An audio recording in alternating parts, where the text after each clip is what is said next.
Dylan drummed his fingers on the desk as he stared at the blank screen. The Darrow Feuds by Dylan Mandry. He'd been looking at that title for 3 months, and it was starting to grind against his sanity. He needed this book to come together, but he just didn't have the words.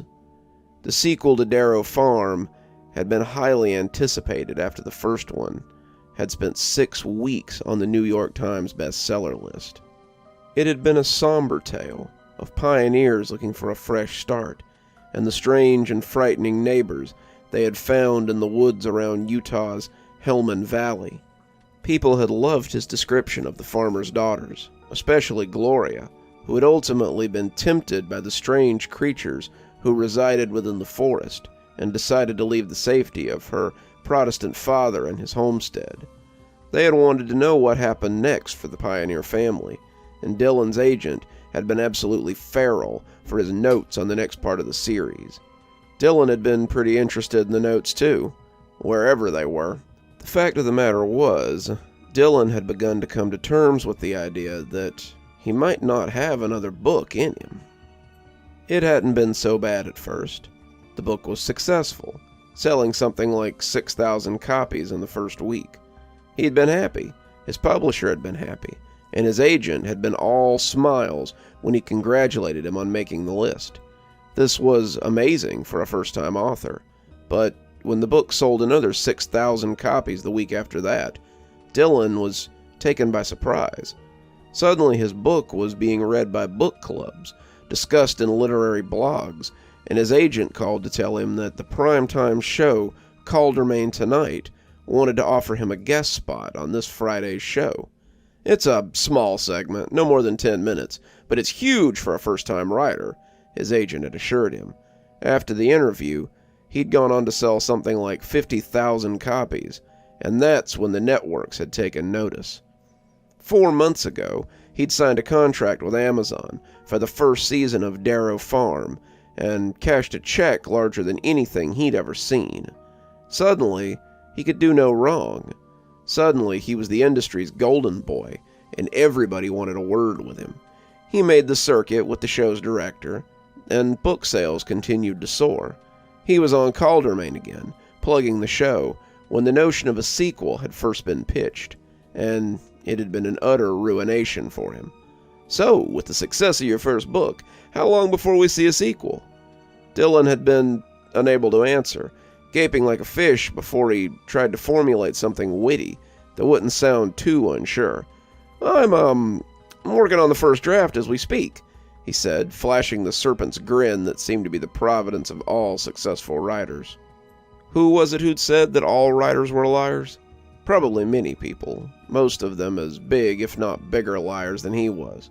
Here he had sat, after making such a pompous claim with nothing to show for it, but a title, and a working title at that. He was no closer to finishing this book than he was to finishing the first chapter, and as Dylan sighed and put his head in his hands, he came to terms with the hard truth. He would never finish this book, and when the curtain fell on Season 1 of Darrow Farm, there would never be a Season 2.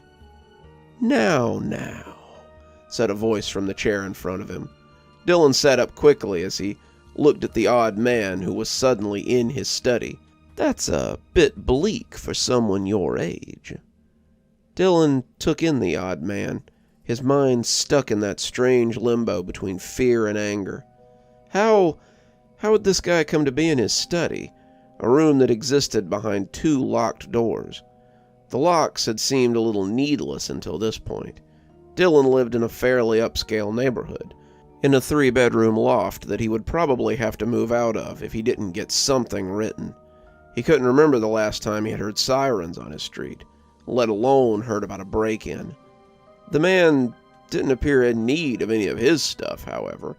He looked like a carnival barker in his long black coat, the white shirt beneath looking crisp enough to cut. One polished boot was perched on a knee. His blonde hair looked odd as it hung over his mirrored sunglasses. He was holding a copy of Darrow Field, which he snapped shut as Dylan looked at him. The book was a prop, much like his attire. and Dylan suddenly felt the worm of curiosity poking to the surface. Who the hell are you?" Dylan asked, the words sounding way more confident than he felt. "How rude of me. I'm Richard T. Seraph, and I'm a blessing to men like you," said the man, flashing an obscene amount of pearly white teeth as he smiled. Men like me?" Dylan asked. "I assume you mean writers." "I was speaking of desperate men, but I often find that the two go hand in hand." Dylan sighed. "I don't know how you got in here, but I want you out of my study before I call the police. I'm hard at work, and you—" "Oh, I can tell," the man said, tossing the book onto the glass top of Dylan's coffee table. "You've been hard at work for the last 3 months now. Procrastination is a full-time job, isn't it, Mr. Mandray? Just who the hell do you think you— If you were a man of lesser means, I'd offer to pay you for your talent and take my leave.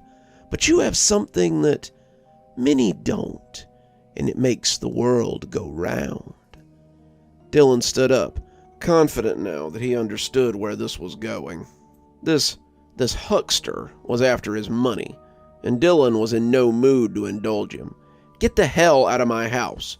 At this point, I don't think I need to call the cops. You keep moving on this course, I'll toss you out myself." The man smiled his predatory smile and reached into his coat. Dylan's compass suddenly swung around to fear again, and he took a step back as he tensed for the shot. The man would shoot him now. Dylan could already see the gun coming out, and he wondered what the news would make of his death. Famous writer killed before his time, they would say.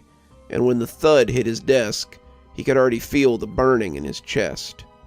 Instead, he opened his eyes to find a small leather-bound book sitting on the edge of the desk. "For those with so much imagination, your kind always need proof." The book wasn't large, no great demonic tome or heavy arcane bit of binding. It was about the size of an average paperback, about 200 pages, but the leather covering it looked ancient. It was cracked, the symbols on the cover broken by jagged rifts, and the spine bore neither name nor legend. As it sat there, Dylan felt like something on the cover was watching him, something that did not love him. What is it?" Dylan asked, the man already crossing to the door. "A book," he said, as though it were obvious. "A very special book. It will give you what you need, and when you have it, don't hesitate to call me for more." He took a normal-looking business card from his front pocket and laid it on the edge of the table beside the door.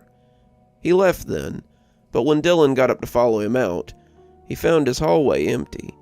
He searched the house, but it was occupied by only one slightly ruffled writer and one strange little black book. Dylan checked the door, returning to his work when he was certain that no one was lurking in his home.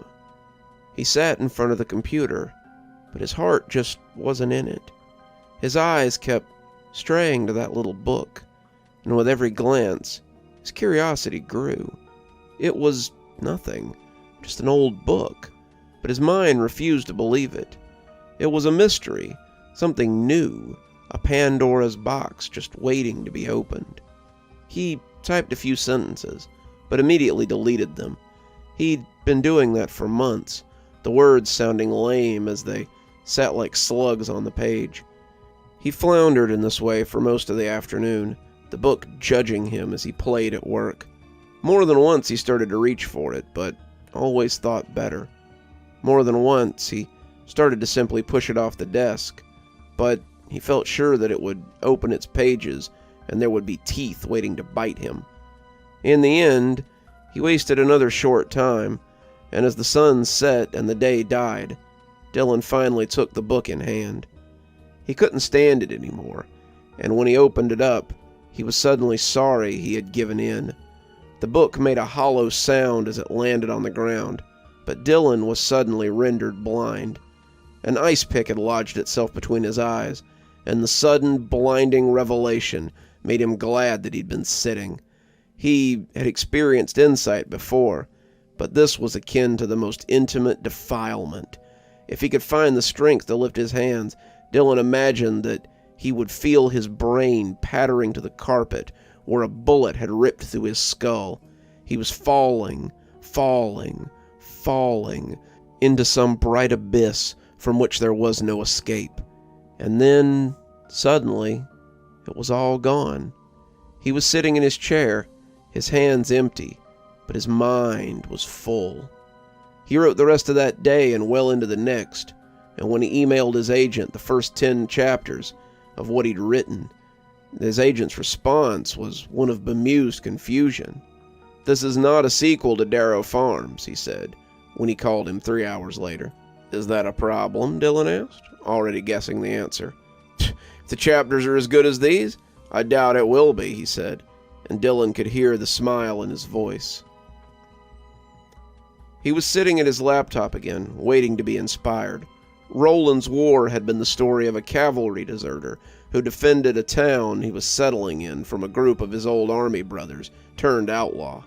It was well received, outselling Darrow Farms and earning a movie this time instead of a TV show. Kurt Russell had been cast as Roland, the main character, and the check he had been cut this time was even bigger than the one before.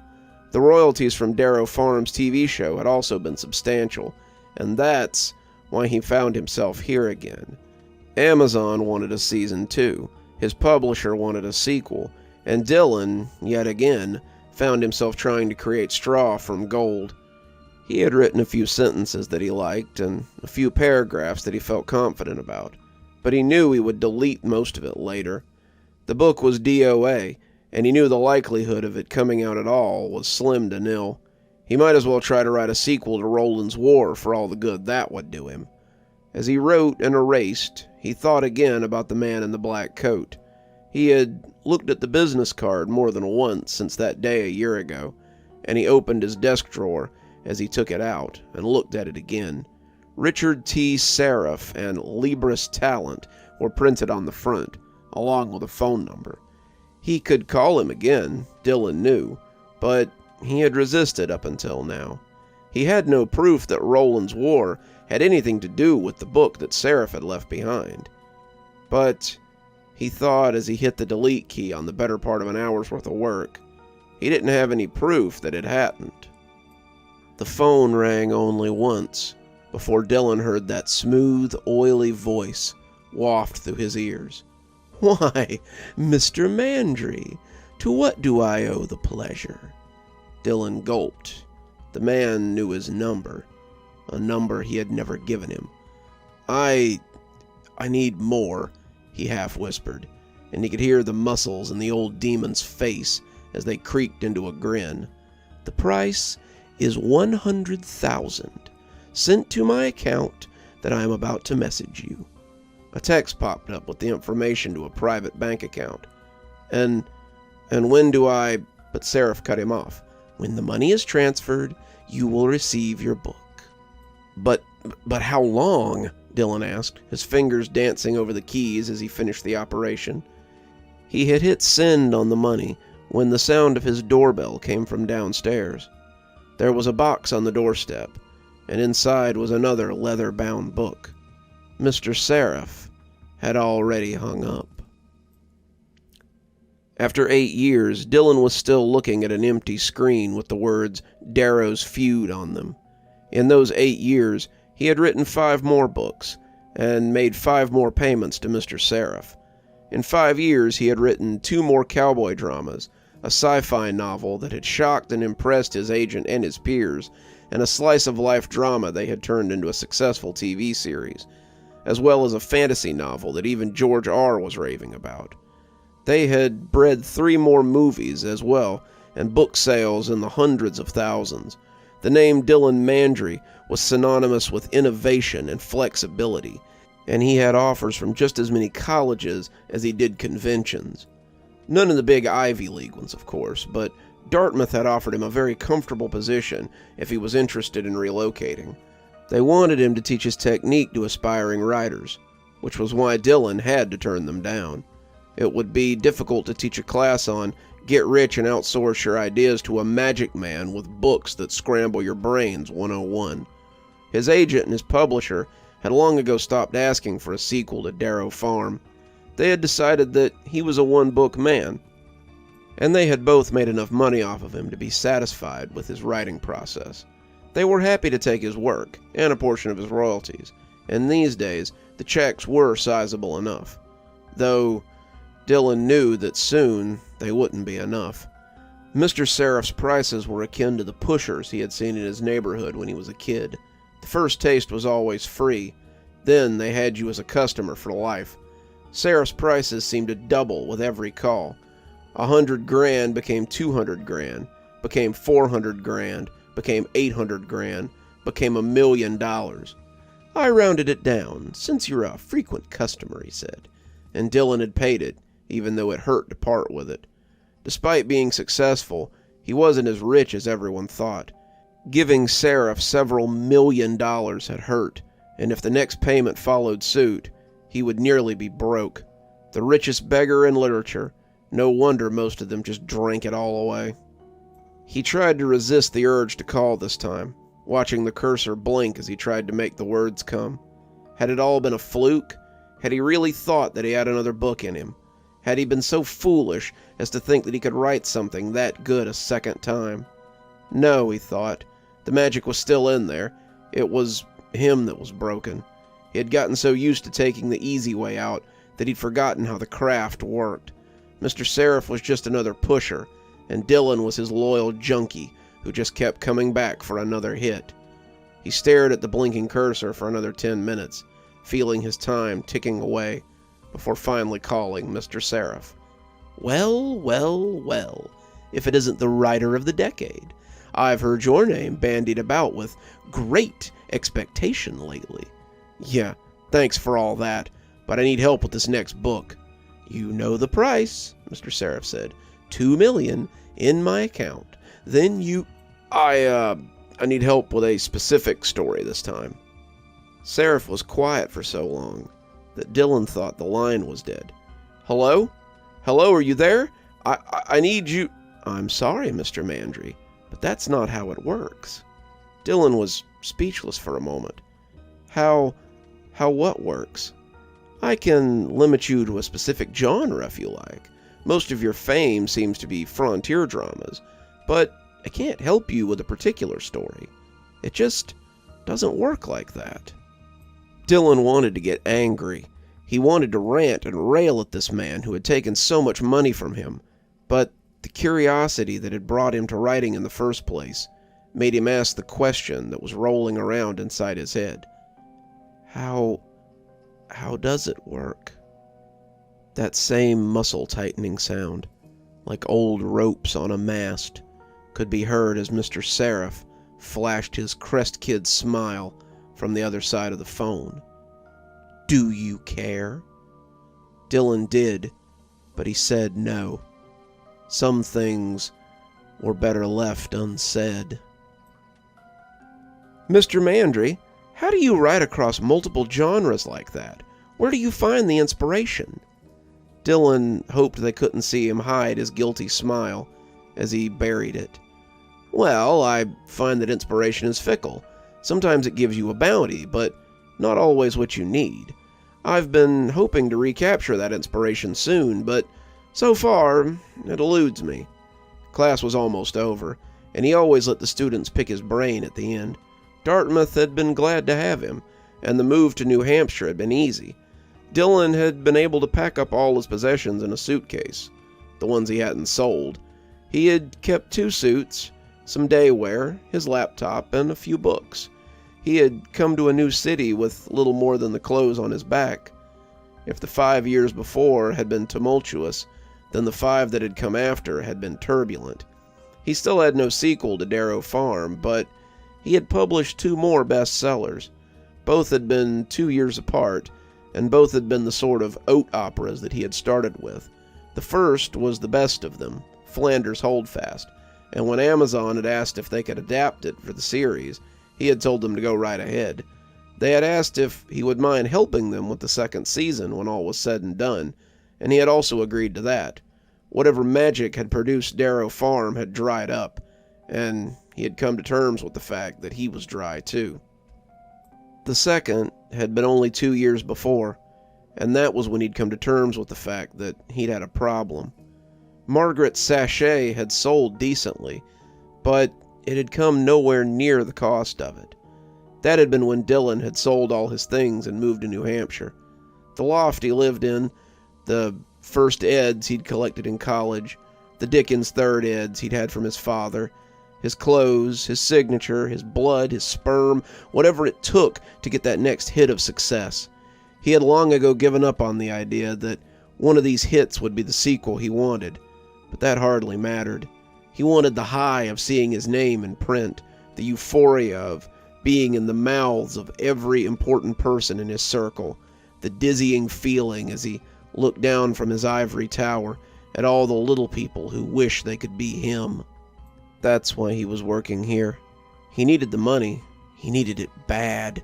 And if he intended to feel that jolt again before he died, he would pay for another hit of that sweetest nectar. He realized he'd been staring out the window and pointed to a young man in the front row. He thought his name might be Max, or maybe Philip, but after the numbers on the roster passed 10, Dylan had trouble remembering everyone unless they made an impression. He regretted calling on him when he stood up, that hateful artifact clutched in his hand like a crucifix. He wondered if Dracula had looked at the cross the way that he now looked at copies of Darrow Farm, and as the boy's teeth fixed into a flattered grin, Dylan tried to make his own do likewise. "I just wanted to tell you what this book meant to me when I was a kid. I loved all your books, and I'm not even a sci-fi reader usually, but this one really spoke to me. I know you must hear it all the time, but do you think you'll ever do a sequel to Darrow Farm?" Dylan thought about how to answer the question tactfully, and finally decided on the truth. No, probably not. I've been trying for years, and I just can't make it work. They dispersed then, seeming to understand that this was a good time to make themselves scarce. He reminded them to work on their chapters for peer-proofing tomorrow, and sat heavily in his chair as he thought again about Darrow's feud. It had been 11 years. If he hadn't done it now, he supposed he never would. "Mr. Mandry?" Dylan looked up to see the same kid who'd asked the question, remembering suddenly that his name was Malcolm. Sorry to bother you, sir, but I was wondering if..." He floundered a little, setting the copy of Darrow Farm on Dylan's desk. He wanted an autograph. They always did. The kid had turned to dig in his bag, looking for a pen, Dylan had no doubt. Dylan tried not to sigh as he reached into his desk and took out his own pen, signing the dust jacket as he slid it back to him. He tried to smile, but it was so hard with the proof of his failure sitting right in his face. "There you go, kid. I usually charge $25 for one of those, but your tuition keeps me warm, so this one's on the house." Malcolm smiled, but when his hand came out of the bag, he was holding a sheaf of papers. "Thanks, sir, but I'd like to know if you'd look at something I've been writing." His hands were shaking a little, and Dylan looked at the clock before taking the offered pages. Malcolm's class was his last of the day, and he had a few minutes to look over the kid's notes. He wasn't in a hurry to return to his dreary little condo, only having an evening of looking at the blinking cursor ahead of him, or the equally bleak numbers in his bank account that never seemed to rise high enough. He had laid the notes out, scanning them in a perfunctory way, but the farther he got, the more interested he became. "I hope it's not too forward, but I loved your book so much. I know it's rough, but it could be something if I had your help. It's not the actual sequel to Darrow Farm, but perhaps the spiritual successor?" Dylan devoured the pages as he read, his anger beginning to kindle. Who the hell did this kid think he was? This was plagiarism. This was theft. He'd see this boy thrown out of college, out of New Hampshire, but the most galling part was that it was good. He could have overlooked it if it had been trash, but Malcolm had written something great. To hell with Darrow Farms. This was something better than it could ever be. He only had a few chapters, but they continued the Pioneer family story flawlessly. The more he read, the less angry he became, and the more his curiosity took over. Do you like it, sir?" Malcolm asked, and Dylan's face must have looked ghastly because he'd taken a step away from the desk. I know it's pretty rough, but I think with your help, this is astonishing," Dylan breathed, looking up at Malcolm as if he couldn't believe the boy was real. You wrote this?" Malcolm's smile was back in force. I did. I wrote it because you inspired me, sir. Do you really like it?" Dylan almost didn't trust himself to talk. He loved it. He wanted to help Malcolm make it great. He wanted to introduce him to his agent and tell him that there would finally be a sequel to Darrow Farm, maybe even 2. He wanted to smash this boy's head in and take his notes and leave him for dead. He wanted to rip his skull open and eat his brain like some cannibal trying to get at his thoughts. The last image gave him an idea, however, and his smile was genuine when he looked back at the smiling young man whose future was likely to be much brighter than his. Or might have been.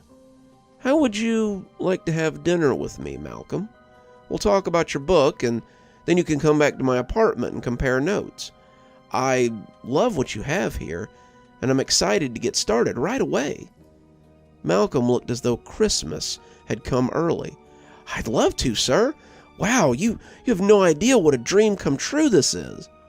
"Likewise," Dylan said, and as he rose, the two walked and chatted as Dylan made plans just below the surface. "What have you done?" Seraph asked as he stood in Dylan's dingy apartment and looked at the comatose form of his student. Dylan didn't think it took much imagination to see what he'd done. He'd fed the kid, they'd talked about his book, and while he was in the bathroom, Dylan had slipped something extra into his drink. It hadn't been anything too insidious, some sleeping pills his doctor had prescribed him a few years ago. But when Malcolm had started stumbling on the way to the apartment, he had wondered if the dosage had been too high.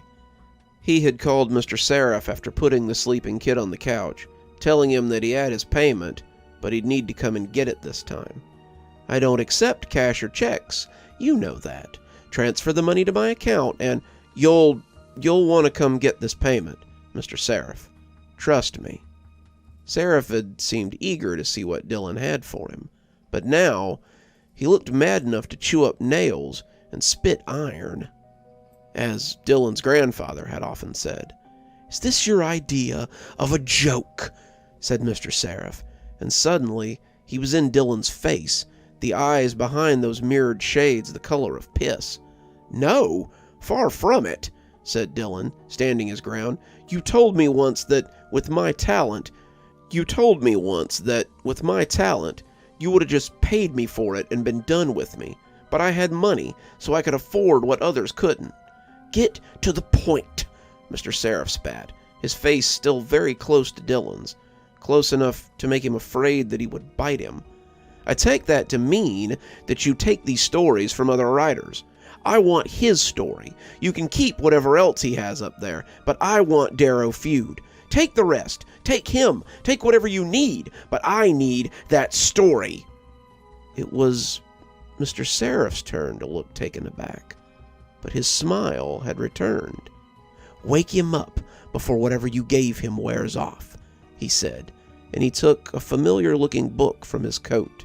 "It might help if he's a little groggy when he makes this deal." Caldermain smiled as the lights came up, and Dylan was once again bathed in their glow. He was back, riding the euphoria of his high, and he never wanted to come down. He had finally done it. He had conquered his white whale, and as the crowd stopped clapping and the house band quieted, Caldermain turned to fix his regard on him. "I never thought I'd say this, but it's a pleasure to have you on the show again, Mr. Mandry, with your sequel to Darrow Farm." The crowd clapped again, and Dylan gave them a peek at the first cover. It had been the greatest 6 months of his life. He had received Malcolm's story in the usual way, but Mr. Seraph had refused any sort of payment. The book, oozing whatever it was that made up the person's talent, went into his coat, and out came a smaller one, which he handed to Dylan. The boy's talent was substantial. This will help other writers and more than make up for your foolishness. I had never considered doing business like this, but you humans are always so inventive when it comes to the old sins. Please let me know if you stumble across any other tasty morsels in your class. The writing world truly is a tank of sharks, and their hunger is wide and deep. Malcolm had dropped out of his class the following week, and Dylan saw later that he had left the university altogether. He hoped the boy found something to take up his empty hours, but didn't really think about what he had done past that. All writers were liars, after all, and lying to themselves was no exception. So, it's been a decade or so since we sat in this very spot and brought up Darrow Farm. What led you to write a sequel after so long away from the source material? Well, Calder, inspiration is a fickle business. Sometimes it truly finds you when you least expect it. You're still here. I thought you might be. Thanks for joining me for tonight's story. If your insatiable appetite for horror knows no bounds, might I suggest one of our playlists, or one of our previous stories in the archive? There should be one appearing at the end of the story any minute now. And of course, if you're not subscribed, why not go ahead and hit that subscribe button? Maybe hit that notification bell so you don't miss any of the spooky things that we do here. If you prefer your horror a little more analog, you can always pick up one of my books. There's a link below to my latest, and it'll take you to all the great things that I've posted on Amazon. For my book lovers in the audience, I always suggest coming on down to Patreon so you can become part of my ghostly reader tier and get a book anytime I write one, which is usually about twice a year. Speaking of my patrons, let's go ahead and thank them, shall we? Thanks to Unicorn Hollow for being our spooky ghost contributor. Thanks to Janet and Lady Vengeance for being our spooky skeleton tier contributors. Thanks to Hi Stacy, Winter, Xaronan, Emily Coltsfoot, Stephanie Carrington, Marianne Schuler, Tyler Parker, and Jennifer Damron for being our ghostly reader tier contributors. Thanks, everyone. We just couldn't do the show without you. If you think you might like to support the show in a more monetary fashion, come on down to Patreon.